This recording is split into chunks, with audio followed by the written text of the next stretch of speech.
Hey everyone, welcome to my channel. If you enjoy these videos, don't forget to subscribe. I share content that's easy to follow and worth your time.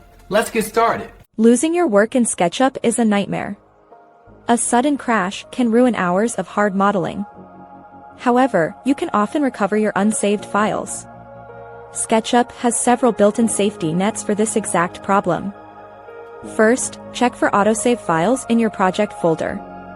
These backup files usually have a SKB extension. On a Mac, these are stored in your User Library Application Support folder. Rename the .skb file to .skp to open it normally.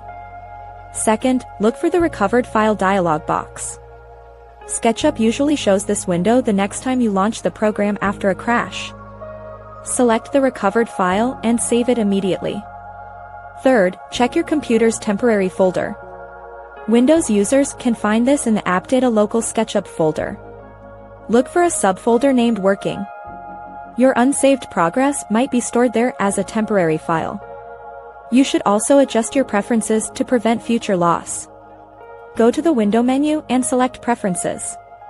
Under the General tab, ensure the autosave box is checked. Set the interval to 5 minutes for maximum safety.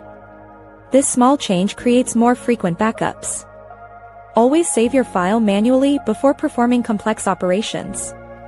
Knowing these locations helps you stay calm during a software failure. Most lost files are still on your hard drive somewhere. You just need to navigate to the right directory to find them. Following these simple steps will get you back to your 3D design work in no time. Your hard work is likely still there and ready for you to finish your project. These methods ensure that a crash is only a minor setback for workflow. Thanks for watching. Please like and subscribe.